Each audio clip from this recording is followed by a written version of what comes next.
While US military grapples with setbacks in Iran, Putin's forces achieve swift strategic gains across unstable African battlefields.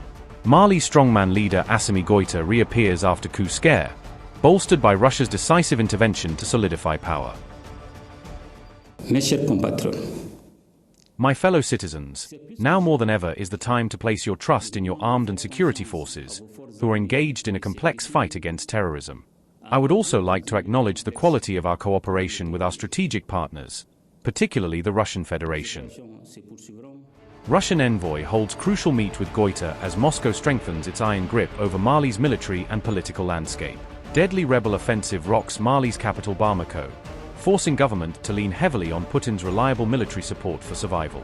Putin's Africa Corps rushes urgently to defend embattled regime as Mali's security crisis spirals into unprecedented chaos. Al-Qaeda-linked fighters and separatists unleash their biggest coordinated attack in 15 years, overwhelming Malian defenses. Kidal falls decisively from Russian-backed forces' control, dramatically exposing cracks in Goita's tenuous authority.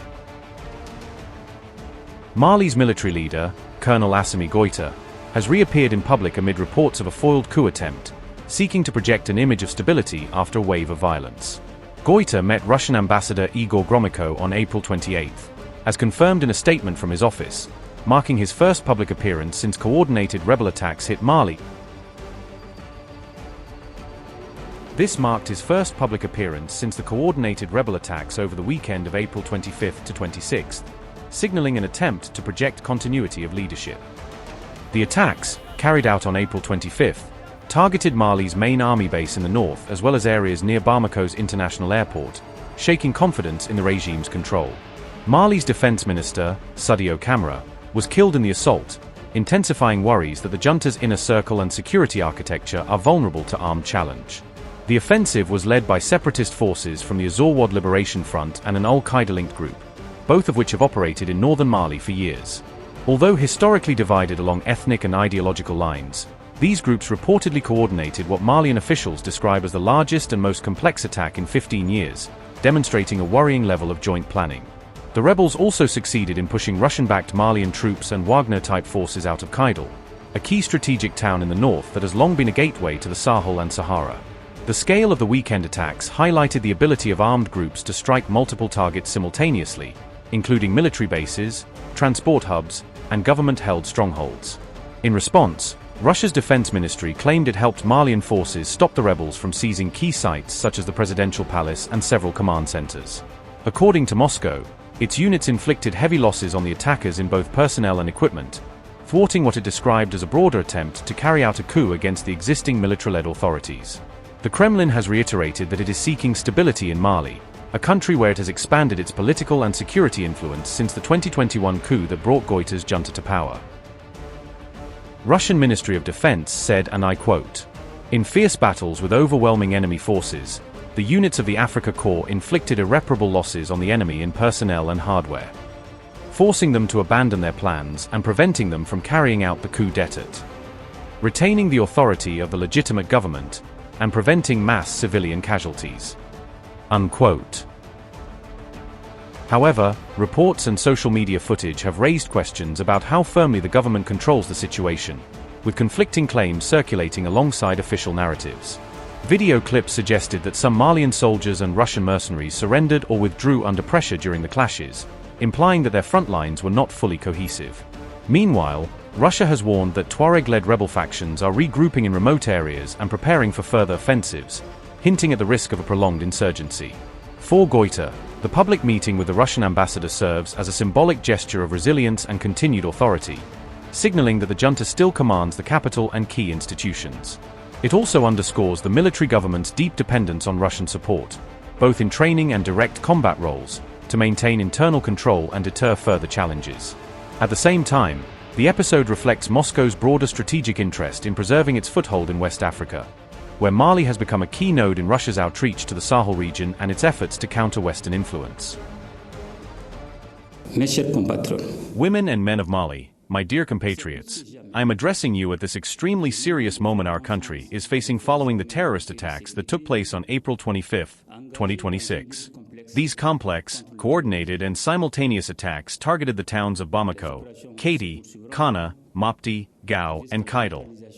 As I speak, security measures have been stepped up, the situation is under control, and search and clear operations, intelligence gathering, and security operations are continuing. My fellow citizens, now more than ever is the time to place your trust in your armed and security forces, who are engaged in a complex fight against terrorism. Operations will continue until the groups involved have been completely neutralized and security has been sustainably restored throughout the national territory. On this occasion, I commend the coordinated efforts within the Alliance of Sahel states, whose unified force is working tirelessly to bring peace to our region. I would also like to acknowledge the quality of our cooperation with our strategic partners, particularly the Russian Federation. No violence, no intimidation, and certainly no desperate attempts at destabilization will be able to reverse the course of our country. The rebuilding will continue, and our sovereignty will be strengthened. Our people, standing tall and resilient as ever, will emerge from this ordeal.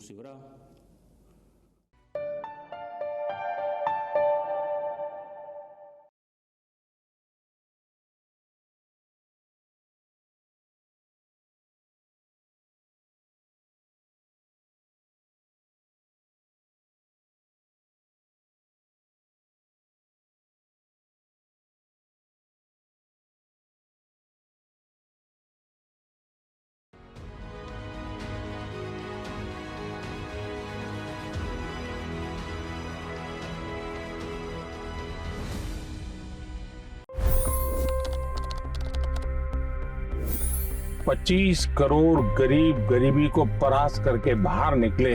For the good of our nation, let's work together and let's truly make America great again. The fastest news breaks. Requested PM saying that we will have to speak to Putin and to Zelensky. The biggest news makers. The relationship with India is probably the most important bilateral relationship the U.S. will have for the rest of this century. The capital delivered quite an election result today. Expert analysis. The million-dollar question today is how to stop this dance of death. Ground reports. I'm standing at the crossroad of the Kumbh Mela. Behind me are more than 100 entry guards. Long-form interviews. Exclusionary politics is reflected in Manipur case as well. You don't bother because this is a small state. Deep dive into burning issues. It's often said DRC could be the richest country in the whole world. It's because of what sits underneath. Why exactly did the US topple the Sheikh Hasina government? HD videos. We don't just break news, we break it down.